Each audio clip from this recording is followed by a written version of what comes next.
Welcome to Conversation with the Geographer. I'm Mike DeVivo, Professor of Geography at Grand Rapids Community College, and today we are having a conversation with Jerry Redfern and Karen Coates, who are our speakers with the Great Decisions Lecture Series hosted by the World Affairs Council of Western Michigan.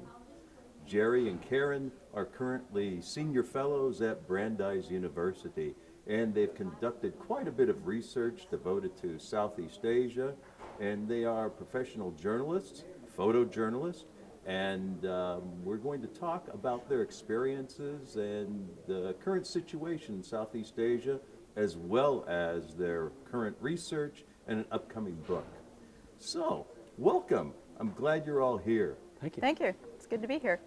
Tell me, you're in a very interesting field. Can you give me a little bit of your background? Discuss where you were educated and how you decided to get involved in journalism and then photojournalism. We both studied journalism at the University of Montana, and for myself, I knew when I was 7 years old that I wanted to write. I'd sit and look at National Geographics, and I knew that was what I wanted to do, so that's why I chose journalism. I actually worked at the high school newspaper and then ended up taking a couple of journalism classes at the University of Montana, not really thinking that's what I'd end up doing. I liked it, so I stuck with it. And so you both studied at the University of Montana in Missoula, and then you later took positions with a newspaper in Wyoming? Yes. Yes. So sometimes you have to take the opportunities offered to you. At the time, it was a pretty tight job market, so ended up in Wyoming. And that was what journalism schools were training people to do at the time, to go and work for print newspapers, which the situation isn't quite the same anymore. I can imagine very much, as newspapers are reducing their circulation significantly, especially in print. Yeah. And from Wyoming, then you decided to make the great trek westward across the Rockies and to the Pacific Northwest. Tell me about that. I went to the University of Oregon to earn a master's degree in a program that I set up myself. I wanted to study further, and I wanted to combine travel with my journalism, and so that's why I chose Oregon. They had some good programs for that. And I got a job at a newspaper nearby where she was going to school, so we were able to stay relatively close. Well, that's great. And you decided when you were at the U of O to conduct some field study in Southeast Asia? I ended up spending a semester in Hanoi through a small group of students at U of O and students in Vietnam. And I had never thought of going to Southeast Asia before that. It just happened that I took a cross-cultural communication class from a professor who had established this program, and I was invited to join, and it changed my life. It changed my life too. She essentially came back and said, "We're going to Asia." Is that right? Pretty much. And how long did you spend in Hanoi? It was one semester. And Wow. then I finished up my degree, and then the next summer we got married. There was a job opening at the Cambodia Daily, and I basically called Jerry at the newspaper where he was working in Oregon and said, "Want to go to Phnom Penh?" I said, "But I don't speak the language." Joking. There wasn't much of a discussion really. And so you spent time in Cambodia. Tell me something. What was it that was especially striking in Vietnam that compelled you to say, we're going to Southeast Asia? That was my first real international experience, and we were working with the women's group there, the Women's Union, and it was such a close-knit community, and the people were just so welcoming and constantly feeding us and giving us tea and taking us to villages and really letting us see what life was like for the people there. And it just, I don't know, it just felt so right. It felt like the sort of life that I wanted to lead and the sort of work I wanted to be doing. Was there any individual experience that struck you, that you can recall, that made you say, this is it. This is what makes me want to stay here? That's a tough question. There were so many, really, and I would have to say that it was going into the villages and meeting the community members there. and this, I wouldn't say that this is what made me want to stay, but this sticks out in my mind, going to these villages really kind of in the middle of nowhere, but suddenly these huts would be filled with hundreds of women all singing for us. And then of course they asked us to stand up and sing and totally embarrass ourselves in front of them, but it just, it felt really good. Well, that's great, and that's, I guess, in some ways, something that you bring out in your writing and you've done in your work elsewhere. You've been able to develop a rapport with the common people, so to speak, as opposed to the high-level leaders in different countries. So you've been able to get a pretty good handle on what's going on the ground. Mm-hmm. Tell me about your Cambodian experience, if you would, because that culminated in a book, didn't it? Yes, it did. Yes. Well, we went there in 1998 when Karen got the job at the Cambodia Daily. And while she was working there, I was freelancing for Agents Friends Press and for the New York Times and other publications that needed pictures from there. It happened to be a year of great turmoil for Cambodia. It was a large national election, was very closely and hard fought, and ended up in essentially running riots in the streets for several weeks afterwards, and people being shot and a great deal of violence. It was essentially the year we got married, and a couple months later got on a plane, flew to Cambodia. It was an extremely difficult first year of marriage in many respects. And by the end of it, we thought, well, that's enough. We're not going to be going back to Cambodia. We need to sort of take a step back. But as soon as we got back home to Oregon, we thought, oh, well, now we kind of miss it. I've sort of been going back and working in Southeast Asia ever since. And I started working on that book because I realized at the time that there were no books out there explaining what life was like for the average people. There were a lot of books on Khmer Rouge history. There was, a lot on politics and analyses of the country, but not what life was like after the Khmer Rouge. And those are the stories I wanted to tell. Did you have much interaction with the larger population of women, as the sex ratio was slanted significantly at that time and continues to be toward women over men? Was that one of your areas of interest as well, as you had picked up some of that in Vietnam? Yeah, well, of course, I'm always interested in telling women's stories, but I wouldn't say that was necessarily a primary focus there. But definitely, I did tell, women's stories. What there in Cambodia was especially striking that made you miss it so much, made you want to go back? We ended up, almost without realizing it, making some incredibly good, long-lasting friendships with Cambodians there. And there was also the aspect of it being such a fascinating culture, such an ancient culture, and then also the personal idea that every single day you woke up was a challenge. It was really exciting every day you woke up. There was always something going on. There was always something to see, that you were always on and thinking and working. That's kind of hard to give up. It's sort of almost like an addiction. I can imagine. Could you relate just an account of one day, any particular day, an average day? An average day in Cambodia. An average day. There is no typical average day. It might involve getting up fairly early in the morning, or trying to get up fairly early in the morning, and meeting with a friend of ours who drives a taxi, and we'll contact him the night before and say we want to go to A, B, and C sort of place, and we talk with him, and we talk with some other taxi drivers about how to get there, what's going on in the city. This is going on in English and Khmer, back and forth. Hop in a taxi, drive across town, you see 6 different things on the road as you're going out there that stick in your mind about stuff you want to maybe come back and ask your taxi or some other people about on the way out there. Stopping in villages, or even within Phnom Penh, there are a lot of sort of satellite villages and really slum areas. We spend a lot of time interviewing people in those parts of the city. Or going into the countryside. Really, it doesn't take too long to get outside of the city, and you're in rice paddies, so sometimes we're trekking through fields or forests before, when they still existed there. When they had them, yeah.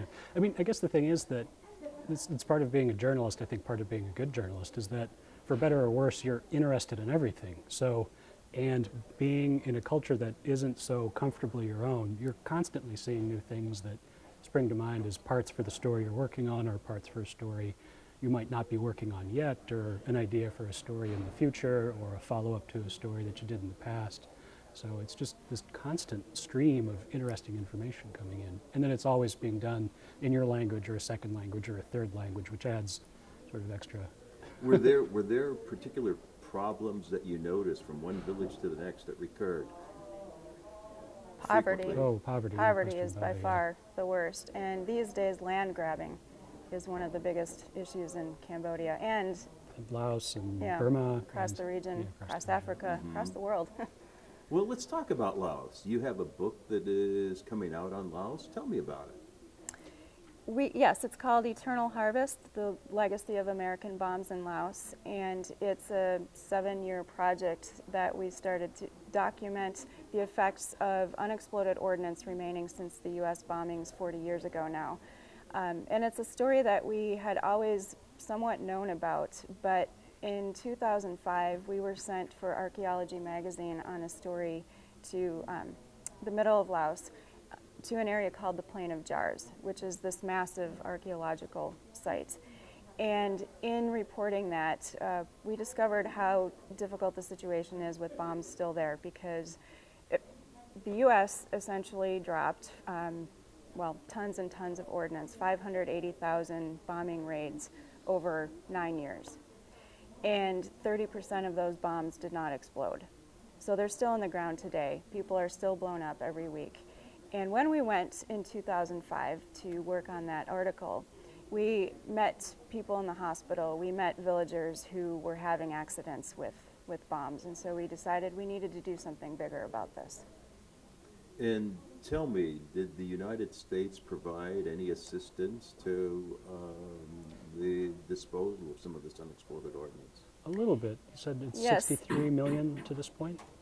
Yes, this past year the U.S. has set aside $9 million for UXO clearance in Laos. And since 1993 it's about 68 million, I think. But it doesn't come anywhere near what's needed. Yeah. To put it somewhat in perspective, in constant dollars, the United States was spending roughly $9 million a day to drop the bombs on Laos. So to this point, 68 million over 9 years.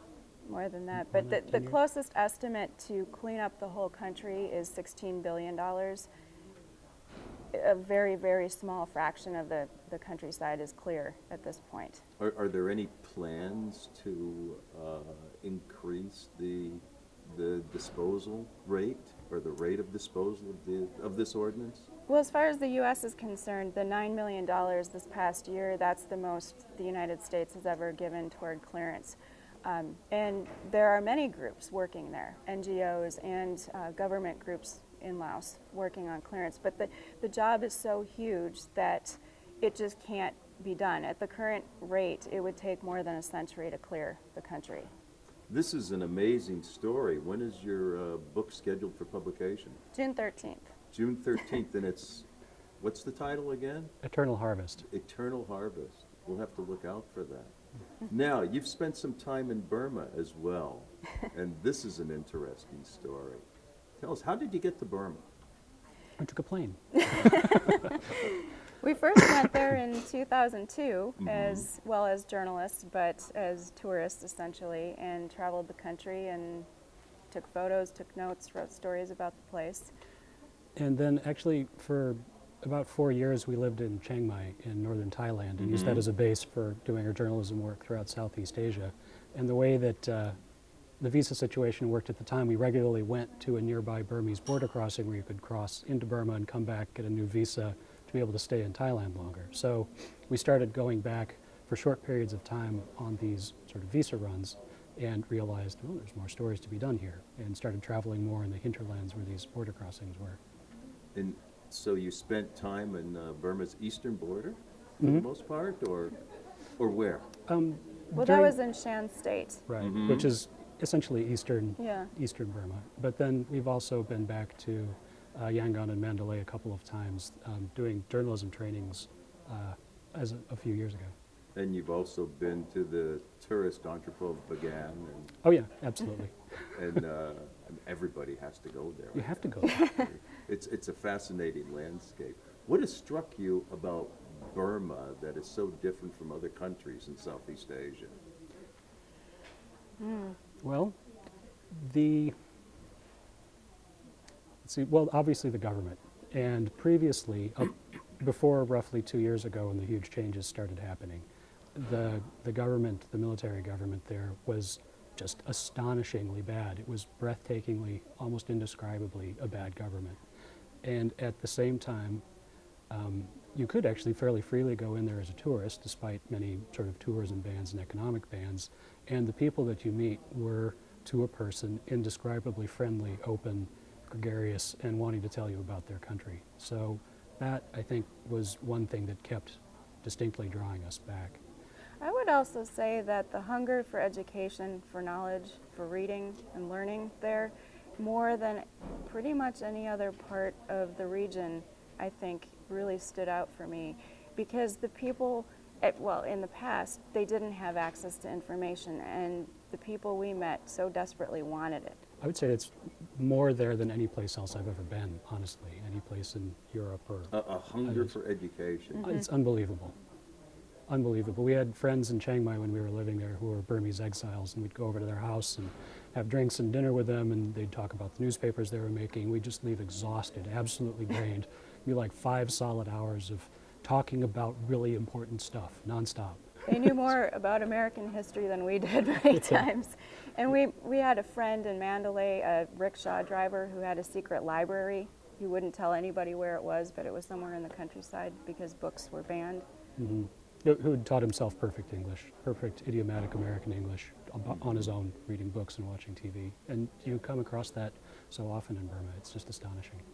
It's interesting. I recall from my own field work now that I was talking to a kid who was 21, 22 years of age, had a son that was perhaps 2 years old, and this fellow had very limited education, maybe 5th, 6th grade, if that, and lived in a hut, you know, rattan bottom, sides, certainly not something that was very complex with his wife, you know, built in, I think, less than a day. And he told me he desired for his son to go to university, which is interesting because we don't even see that in this country. Those who oftentimes live in poverty don't think about getting that higher education, yet here is somebody who desired it for his baby, you know, and realize that education is a key to advancement. Very, very interesting to me, anyway. You know? Doubly difficult there because really the military junta, the Tatmadaw, previously essentially destroyed the upper education in Burma. So there really hasn't been proper collegiate learning since the early 90s, really, at this point. Yeah, if I recall, there were a number of individuals I ran across that acquired a university level of education through correspondence, which was very tedious, apparently, and took much longer than the typical 4 or 5 years. And yet, these were fairly well-educated individuals. If families had any money, or have any money still in Myanmar, Burma, the families will send kids abroad to go to school in Thailand or Singapore or Malaysia or Britain or other countries. So that's not common, but that does happen. So you've done work in Vietnam, Cambodia, you lived in Thailand, you've conducted quite a bit of work in Burma. Can you tell me about some of those experiences in Burma? Well, we'll be talking much more about that tonight. But I'm trying to think of one in particular. They all, it's a big bunch of experiences. maybe that in 2009, and Jerry is going to talk about this again tonight, but you were working on a book for a Japanese publisher. Okay, that's a good one. So I will talk about this again tonight, but in 2009, in January, I was asked by a Japanese publisher to take part in a project to document President Obama's Inauguration Day based on the ideas of hope and change. And they contracted with photographers all over the globe to cover essentially the globe and what people were thinking about in terms of hope and change on Obama's inauguration. And we got in touch with this friend of ours that Karen mentioned earlier in Mandalay and talked to them the day before. What do you think? Where do you think we could go? Who do you think we could talk to? And he said, we should just go out. And I said, well, what do you think hope and change means for these people? And he says, really, there isn't a whole lot of hope. There isn't a lot of thought of change. The idea of change is more the idea of tomorrow. And the idea of tomorrow isn't all that strong either. Really what people think about is a bowl of rice. How am I going to eat tonight? So we spent the day going all over town, talking to regular people, working all over town. And I was taking photos of what people did for their daily bowl of rice. And that was an astonishing day. It was just an absolutely astonishing day. Well, I'm sure we'll hear more about it tonight. That sounds captivating, really. And I recall looking at some of the photos on your website associated with that. It's really interesting. You know, you're a couple that has a very unique life, I guess, in that you are trekking in different parts of the world and you're able to engage in this passion of yours. Do you have plans to go back to Southeast Asia in the near future? Next Yeah, Saturday. We fly out of Denver for Cambodia for 2 weeks and actually hope to be back. We have visas to go back to Burma again for the first time in 3 years. So we'll hope to go there for a couple of days. Excellent. So how long will you be gone? 2 weeks. It's a quick trip Very quick. because Jerry's on his spring break from his fellowship. I see. Well, that should be really interesting, though it'll be a little rainy, I guess. I don't know. When Some areas. we've heard out of our friends there right now, it seems to be extremely hot and dry. Yeah. It's usually kind Very of what happens hot. this time of year. I'm hoping the rain starts soon. That's good. Well, good. So, do you have any recommendations that you could make for students that would be interested in following a way of life like you have? Travel early any way that's possible.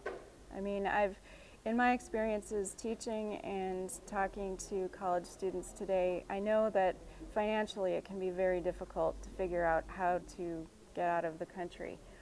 But I never run into anybody who regrets it. And even if you have to shell out of your own pocket, which we often do for our own work at the beginning, it's so worth it. And you can't have an educational experience that compares otherwise. The other thing is also you'll learn quickly. It sounds, I think, a lot of the time like a really fascinating way to lead your life is just travel a whole lot. And it would be good to do it some while you're younger and find out if that's really true or not. Lots of people think they want to spend a lot of time traveling and get out traveling and realize, I don't think this is what I want to be doing. It can be rather rigorous, I guess, can't it? Very fatiguing after a while. And are there times that you were ever frightened in Southeast Asia? Many times. Yeah, often on buses.